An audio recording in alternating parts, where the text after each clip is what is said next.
Hello everyone, তোমরা সবাই কেমন আছো? আশা করি সবাই খুব ভালো আছো। আমিও খুব ভালো আছি। আমি পূজা তোমাদের সাথে শেয়ার করতে চলে এলাম আবার একটা নতুন ব্লগ ভিডিও নিয়ে। তো আগের পার্টে দেখিয়েছিলে দিদি, রিজু ওরা সবাই ছিল। তারপরে কিন্তু আইসক্রিম-টাইসক্রিম খাওয়ার পরে বিকাল হওয়াতে ওরা চলে গেছিলো বাড়ি। কারণ রিজু ছিল পরের দিন স্কুল। তারপরে কিন্তু আমরা একটু বেরিয়ে পড়েছিলাম মার্কেটিংয়ের জন্য। মার্কেটিং ঠিক নয়, আজকে একটু দরকারেই যাচ্ছিলাম নৈহাটি। আর তোমার দাদাভাই ছুটি থাকলে তো জানোই আমরা একটু বেরাই আর কি সন্ধ্যেবেলা করেই। তো আজকে একটু ঘুরুও হবে আর সাথে কিছু কাজ নিয়েও বেরিয়েছিলাম। কালকে গেছিলাম দিদির সাথে নৈহাটি, তখন কিন্তু একটা কাজ আমাদের পেন্ডিং ছিল, ওটা হয়নি। সেই কাজটা মেটাতেই কিন্তু আজকে নৈহাটির দিকে রওনা দিলাম।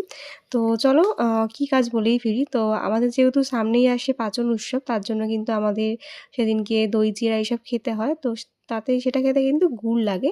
তো কালকে কিন্তু আমি মা বলেছিল গুড় আনার জন্য, সেটা পাইনি। তার জন্যই কিন্তু আজকে চলে এসেছিলাম নৈহাটিতে গুড়টা আবার নেওয়ার জন্য। তো আজকে এসে দেখি দোকানটা খোলা ছিল। আর নৈহাটিতে এসে দেখি আজকে তো প্রচণ্ড ভিড়, যেহেতু এটা শেষ রবিবার চৈত্র সেলের, তাই কিন্তু খুব ভিড় ছিল।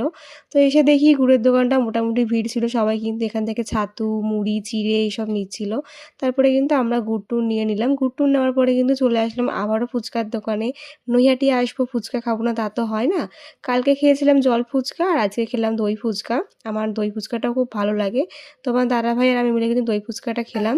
তারপরে কিন্তু চলে আসলাম একটা চকলেটের দোকানে, যেখান থেকে মামামকেও পাপা একটা চকলেট কিনে দিল। তো সেটা নিয়ে কিন্তু আমি চলে গেছিলাম একটা কসমেটিক্সের দোকানে, সেখান থেকে আমার কিছু প্রয়োজনীয় কসমেটিক্স নিলাম। দেন কিন্তু আমরা বেরিয়ে পড়লাম বাড়ি যাওয়ার জন্য। কারণ নৈহাটিতে আজকে যে পরিমাণে ভিড় দেখলাম, সেটা দেখে কিন্তু এখানে থাকার এক মুহূর্তের জন্য সাহস করলাম না। যাই হোক, আমরা কিন্তু আমাদের গাড়িটা নিতে চলে গেলাম একটু অরবিন্দ রোডে, আবারও ঢুকে পড়লাম। তো আর এখানে ঢুকেই দেখি প্রচুর ভিড়, এতটাই জ্যাম ছিল যে কি বলবো। আমরা তো পুরো অরবিন্দ রোড ঘুরেও দেখিনি। হাফ এসেই কিন্তু আমরা বুঝে গেছি আজকে কী অবস্থা। তার মধ্যে টোটো অটো মানে সব কিছু নিয়ে একদম ঘেটে হয়ে গেছিলো আজকে অরবিন্দ রোড। যাই হোক, তারপরে কিন্তু সেই জ্যাম টাম কাটিয়ে আমরা এখন বাড়ির দিকে রওনা দিচ্ছি। তো সেখানে আর বেশি সময় ওয়েস্ট করলাম না, তাই ঠিক করলাম বাড়িতে যাওয়ার আগে একটা বিরিয়ানি নিয়ে নেবো, যেটা বাড়ি গিয়ে আমরা রিল্যাক্সভাবে খাবো। তাই বাইরে আর সেরকম কিছু খাইনি। তাই দেখো তোমার দাদাভাই এখানে বোম্বে বিরিয়ানির এখানে নেমে পড়লো। আর এখানে কিন্তু আমি আর মামামি ওয়েট করছিলাম কখন বিরিয়ানিটা নিয়ে আসবে, তারপরে আমরা বাড়ি যাব।